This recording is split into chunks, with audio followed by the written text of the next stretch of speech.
The Commerce Department says shoppers pulled back on spending in the month of December. U.S. retail sales came in flat over the holiday shopping season amid concerns over a slowing job market and new uncertainty around global trade. Stock market reacting to the numbers with the S&P and NASDAQ finishing the day lower. The Dow did close, though, at a new all-time high.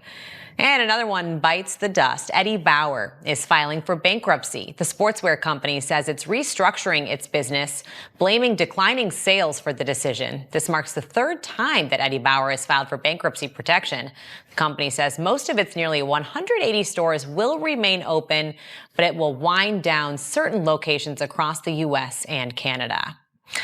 Let's go to some new research. It shows it's getting harder for Americans to stay out of debt. The Federal Reserve Bank of New York says that U.S. household debt is now at a record high $8.8 trillion. This report says debt totals for credit cards, student loans, auto loans, all hitting record highs, which brings us to a series we call In This Economy.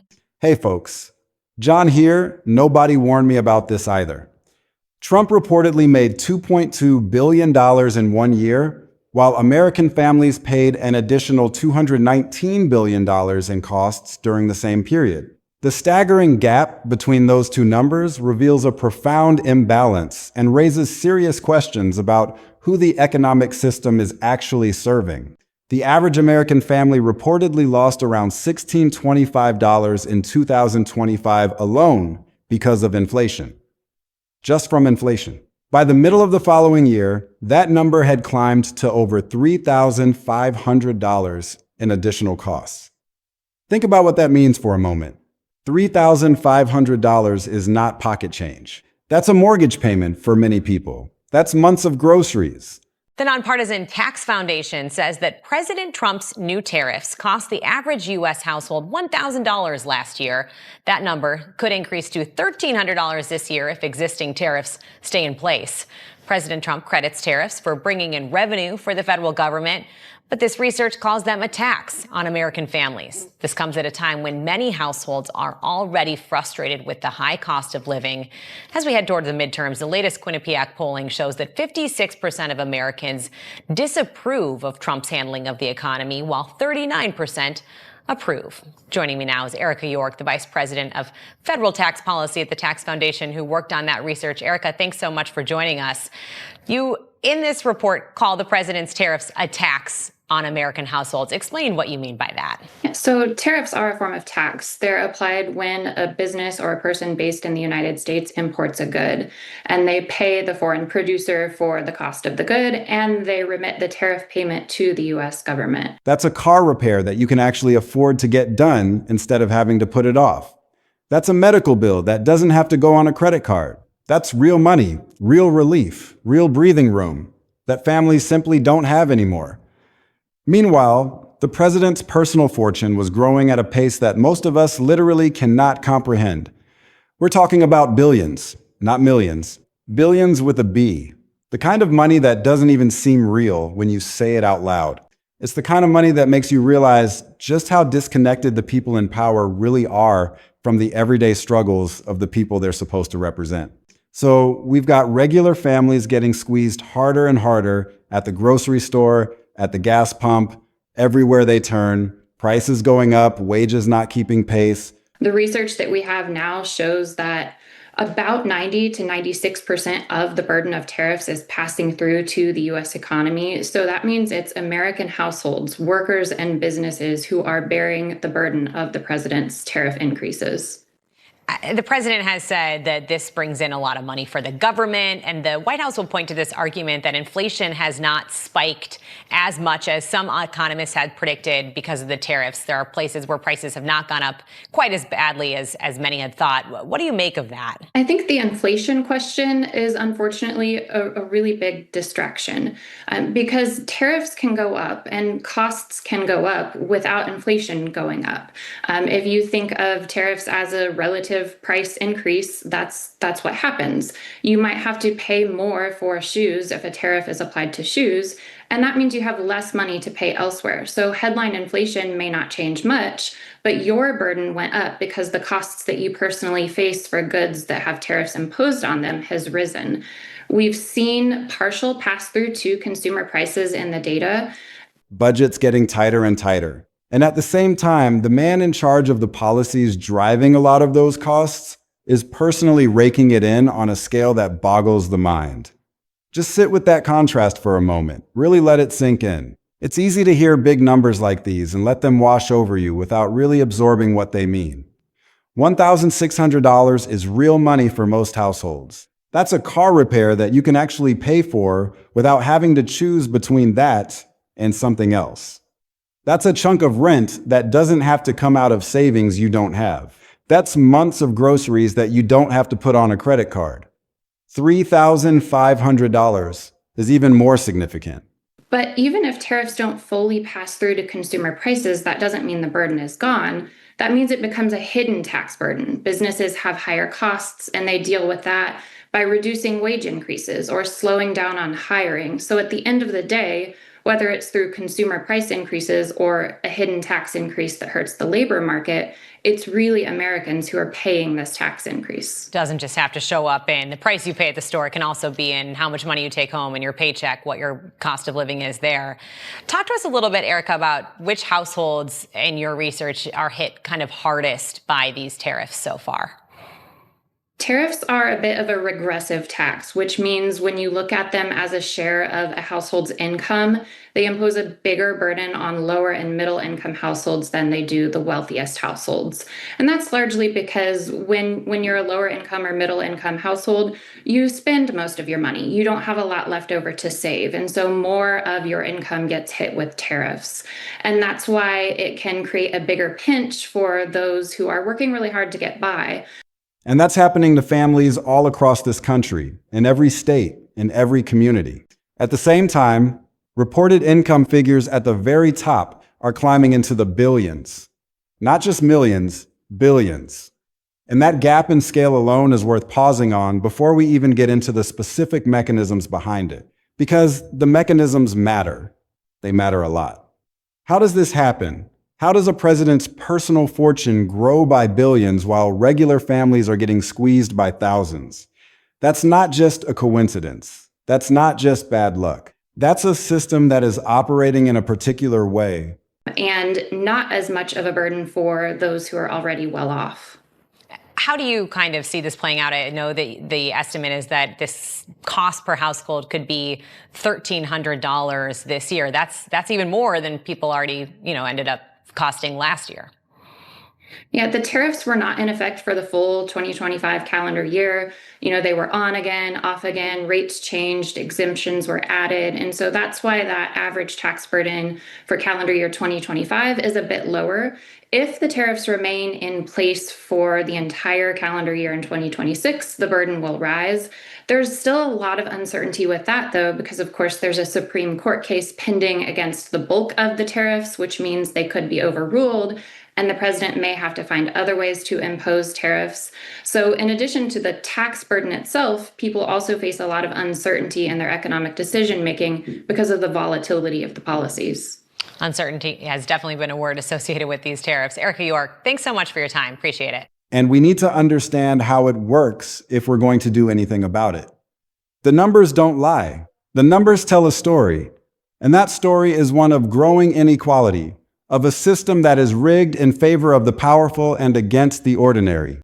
Now, before we go any further, I want to be really upfront about something because it matters for how we tell this story. Honestly, we are not saying Trump is literally stealing money from every American. That's not a verified claim, and we're not going to pretend it is just to make this sound more dramatic. What is verified and what's actually documented is something more nuanced, but honestly just as serious. It's a real, growing conflict of interest question. Trump's personal wealth, his stock trades, his crypto ventures, all of it grew significantly at the exact same time that tariff policies were putting real financial pressure on regular American families and businesses. That gap and the questions it raises is the real story here. So let's break it all down piece by piece and look at exactly what's documented. Accusing someone of literally stealing money is a criminal allegation, and that's simply not what's been established here by any court, regulator, or credible investigation. What has been documented is something the public absolutely deserves to understand clearly. The scale of personal financial gain sitting right alongside the scale of financial pain being felt by regular families, all happening during the same administration under the same set of policies. That's a real, serious story on its own terms. We don't need to inflate it into an unproven criminal claim to make it worth your attention.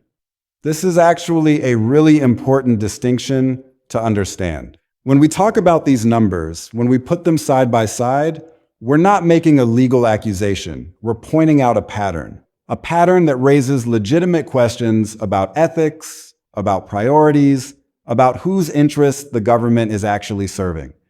And those questions deserve answers. They deserve scrutiny. They deserve to be taken seriously. Let's slow down and go through this carefully, because there are a lot of numbers flying around, and it's important we get the source and context right for each one.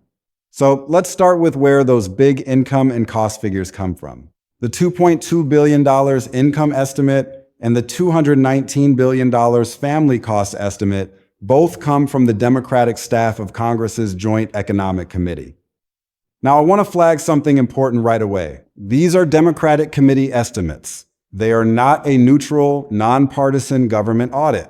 That doesn't mean they're wrong, but it does mean we should be upfront about where the numbers are coming from.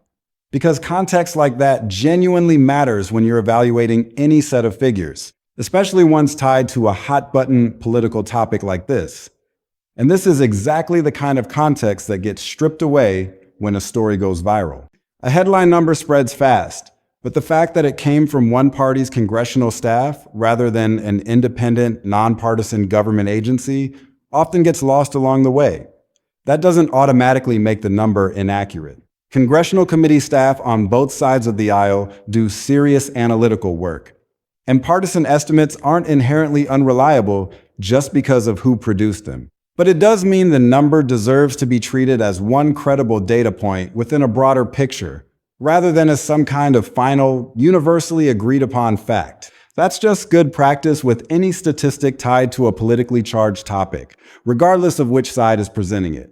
That same committee estimated the average family lost about $1,625 in 2025 specifically due to inflation, and that by the middle of 2026, that number had grown to more than $3,500 in additional inflation costs. So even if you want to be cautious about the exact precision of a partisan estimate, the broader trend line here, rising costs hitting regular families hard over an extended stretch of time, lines up with a lot of other independently reported inflation data too.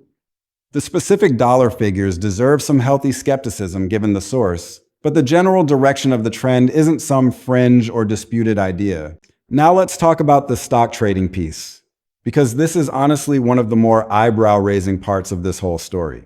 Trump's financial disclosures reportedly reveal more than 17,000 stock trades valued at up to $1.56 billion. 17,000 trades.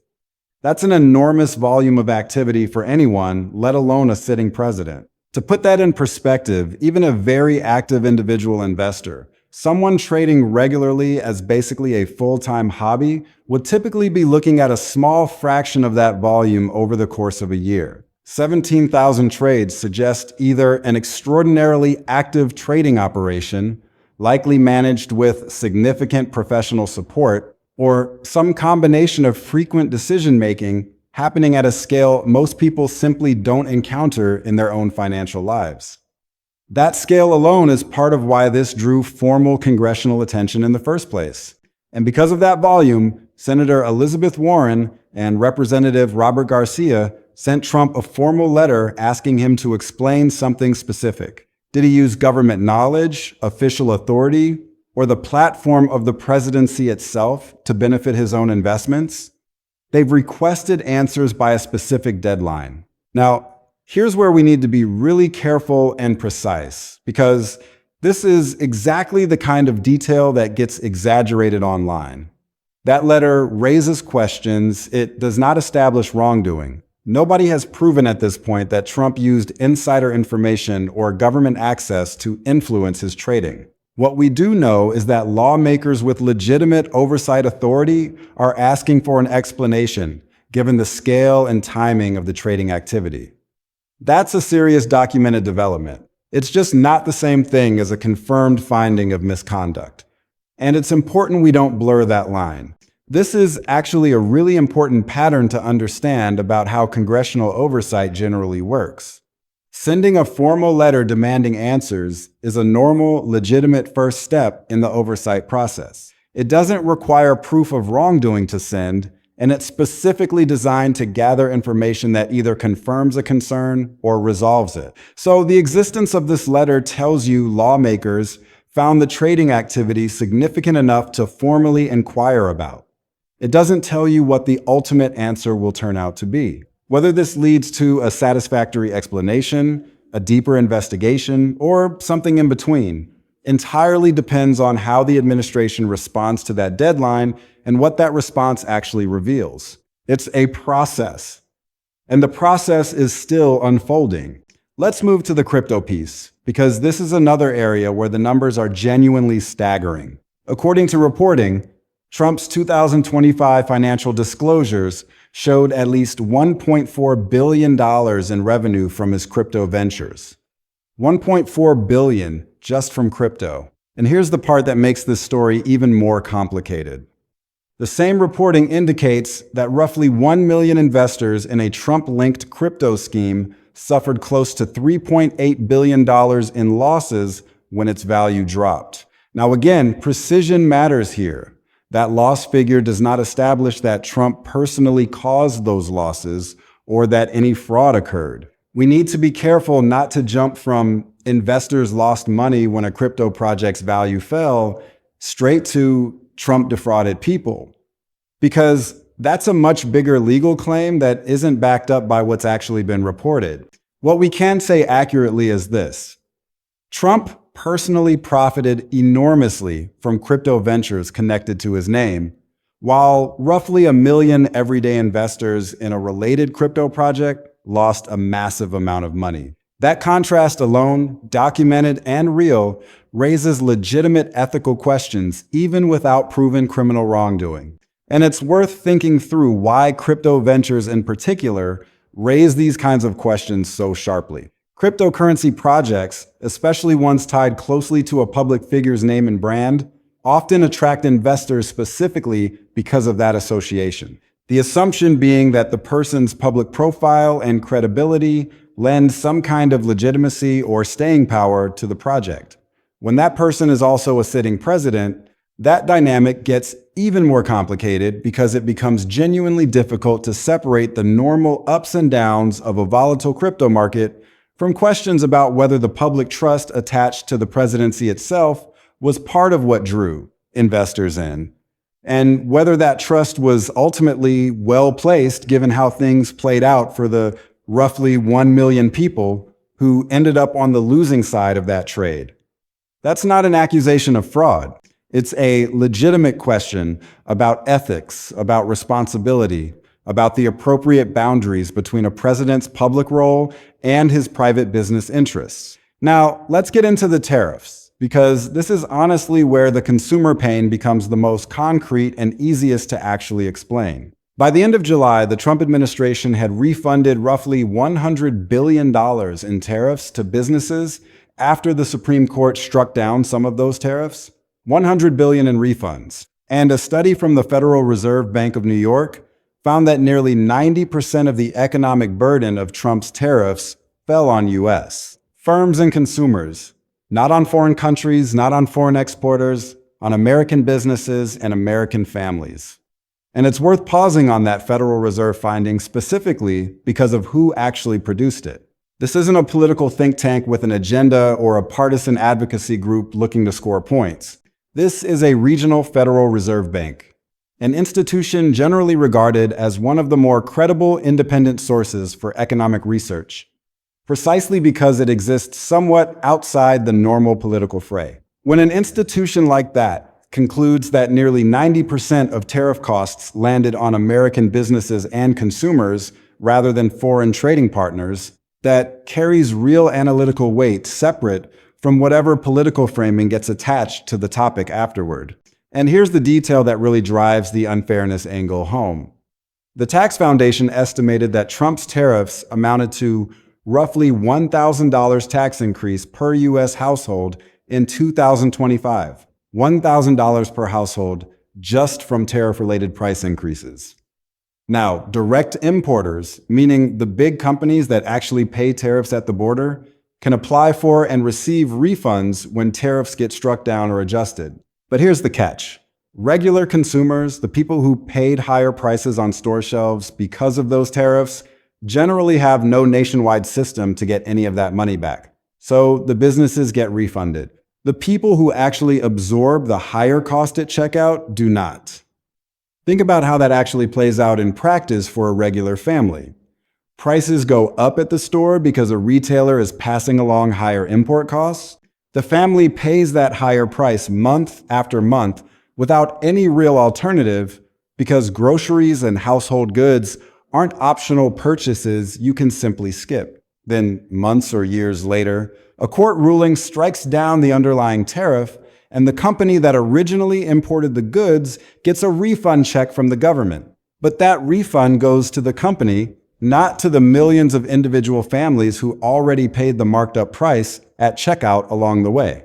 The money simply doesn't flow back down to the people who actually bore the day-to-day cost of the policy while it was in effect. That's not just unfair. It's a fundamental structural problem with how these policies are designed. And it's worth asking whether that design is intentional or just a byproduct of a system that tends to favor the powerful and the well-connected. Either way, the result is the same. Regular families end up holding the bag while big corporations get their money back. So let's break down the 4 things that actually matter here, because there's a real documented pattern running through all of this. First, big corporations get refunds. Regular consumers don't. This is honestly one of the clearest, most concrete unfairness angles in this entire story.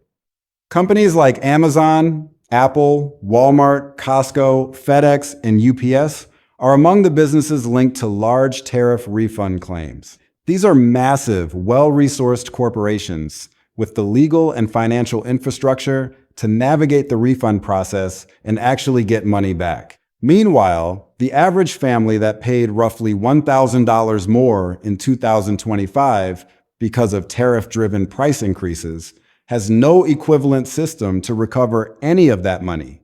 So think about what that actually means in practice. The tariffs get struck down or adjusted, and the big companies that directly pay them get their money back. The regular families who pay higher prices at the store because those companies pass the cost along are just out that money permanently, with no refund process available to them at all. And this really gets at a structural issue that goes beyond just this one tariff situation. Large corporations generally have entire legal and finance departments built specifically to navigate complex regulatory and refund processes like this one. Individual consumers obviously don't have anything comparable. So even in a scenario where the underlying policy gets fully reversed and struck down as unlawful, the practical mechanics of who actually gets made whole afterward still heavily favor the parties with the resources and infrastructure to pursue that outcome. That's not necessarily a deliberate design choice specific to this administration. It's a broader pattern in how these kinds of trade policy refund systems tend to work. But it's worth understanding because it means even a legal win against a bad tariff policy doesn't automatically translate into fairness for the people who actually bore the day-to-day cost of it. The trading questions deserve real scrutiny without turning into unproven accusations. 17,000 stock trades worth up to $1.56 billion is an extraordinary volume of financial activity for any individual, let alone someone serving as president. Senator Warren and Representative Garcia's letter asking for an explanation is a legitimate, reasonable use of congressional oversight authority. The core question they're raising, did access to government information or the platform of the presidency itself factor into this trading activity, is exactly the kind of question that should get asked when the numbers are this large. But again, asking the question is different from proving the answer. Right now, this is an open oversight inquiry, not a confirmed finding of insider trading or misuse of office. The crypto numbers show a real documented gap in outcomes. $1.4 billion in reported crypto revenue for Trump personally. Nearly $3.8 billion in losses for roughly 1 million everyday investors in a Trump-linked crypto project.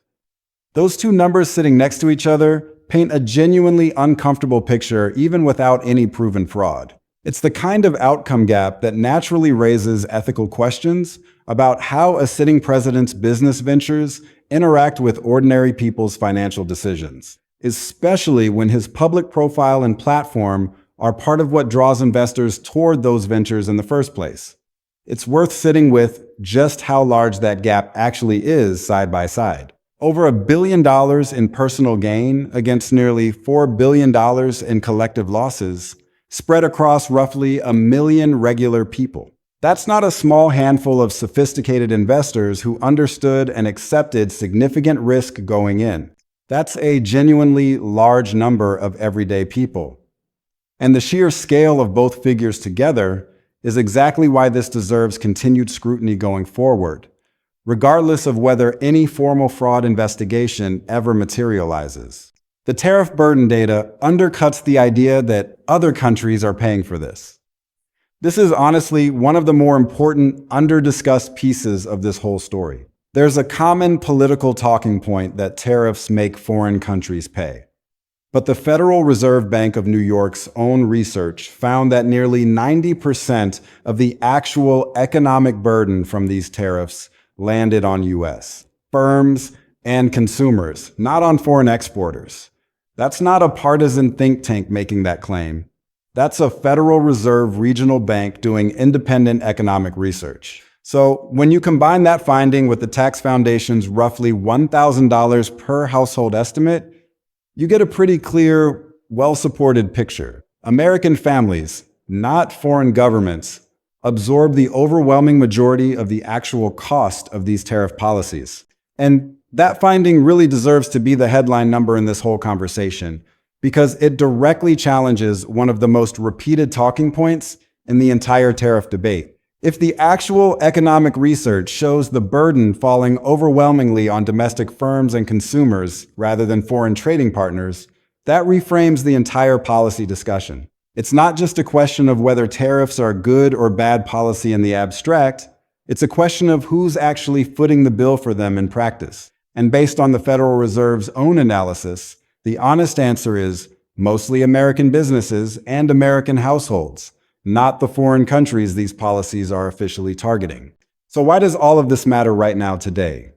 Because this story connects two things that voters understand immediately and personally: their own household budgets and questions about whether the people in power are benefiting personally while ordinary people struggle. When you put the documented numbers side by side, growing personal wealth in the billions alongside a documented $1,000 per household tariff burden and refund systems that favor big corporations over regular consumers, that's not some abstract policy debate. That's something people can directly measure against their own grocery receipts and gas station visits. And that's what makes this story so powerful and so difficult to ignore. It's not about some obscure policy detail that only insiders understand. It's about the everyday reality of American families trying to make ends meet in an economy that feels increasingly stacked against them. Here's who's actually paying close attention to this. Ethics watchdogs and government oversight groups are watching closely because the scale of the financial activity here, both the stock trading and the crypto revenue, raises exactly the kind of conflict of interest questions. Their entire mission is built around scrutinizing. Congressional Democrats obviously are watching this closely too, and are likely to keep using this contrast as political ammunition heading into future elections. And consumer advocates are watching the refund gap specifically because a system where corporations can recover overpaid tariffs while individual consumers cannot is exactly the kind of structural unfairness that tends to generate real, sustained public frustration once people fully understand how it works. And there's one more group worth mentioning here: everyday small business owners who often get overlooked in a story that tends to focus on either billionaires or giant corporations. Small businesses that import goods often lack the same legal resources as companies like Amazon or Walmart to navigate a refund process, even though they're just as exposed to the underlying tariff costs. So the refund gap isn't purely a story about big corporations versus regular consumers. There's a middle tier of smaller businesses caught in a similarly difficult position. Absorbing costs without the same infrastructure, larger competitors have to eventually recover some of that money. And that's really the core tension we're sitting with as we wrap up here. This story isn't about a single scandal or a single smoking gun. It's about a documented pattern across multiple separate financial channels where personal gain and public costs kept showing up on opposite sides of the same balance sheet over and over again throughout this administration. It's about a system that seems to be working exactly as designed for the people at the top, while leaving everyone else to struggle. It's about the growing gap between the wealthy and the rest of us, a gap that has only widened under policies that seem designed to benefit the few at the expense of the many. And it's about the legitimate questions that arise when the person in charge of those policies is also the person benefiting most from them. So here's the real takeaway. Watch what Trump's actual response is to that Warren and Garcia letter when the deadline arrives. Watch whether any additional oversight or investigation follows from these disclosures. And keep an eye on your own receipts, honestly, because the $1,000 household tariff estimate isn't some faraway abstract number. It's already reflected in what you've been paying at checkout all year. This story isn't resolved yet, and given the scale of the numbers involved here, it's very unlikely to just quietly disappear. The questions raised by these numbers aren't going away. The contrast between personal wealth and public cost isn't going away. The gap between the powerful and the ordinary isn't going away. And as long as those gaps exist, as long as that contrast remains so stark, this story will continue to matter. The numbers tell a story that is hard to ignore. $2.2 billion in personal income, $219 billion in collective costs, $1,625 in family losses from inflation, $3,500 in additional costs by mid-year, 17,000 stock trades worth up to $1.56 billion, $1.4 billion in crypto revenue, $3.8 billion in investor losses, $100 billion in tariff refunds to corporations, 90% of tariff costs falling on American businesses and consumers, $1,000 per household in tariff costs. These are not small numbers. These are not insignificant figures. These are the kind of numbers that define an era, that shape a presidency, that determine the future of the country, and they raise questions that demand answers. Questions about fairness, about ethics, about whose interests the government is actually serving. Questions about whether the system is working for everyone or just for the few at the top. Questions about what kind of country we want to be. This is not about partisanship. This is not about Democrat versus Republican. This is about a basic question of fairness. It's about whether the people in power are using that power to enrich themselves at the expense of the people they're supposed to represent. It's about whether the rules of the game are rigged in favor of the powerful and against the ordinary. And it's about whether we as citizens are willing to demand better. Because the numbers don't lie. The numbers tell a story. And that story is one that every American should pay attention to. It's a story about who gets what in this country. And it's a story that is still being written. The ending isn't determined yet. It depends on what we do next, on whether we demand answers, on whether we hold the powerful accountable. This is our country, and it's up to us to make sure it works for everyone, not just the few at the top. That's what's at stake here. That's why this story matters. And that's why we'll be right here breaking down whatever comes next.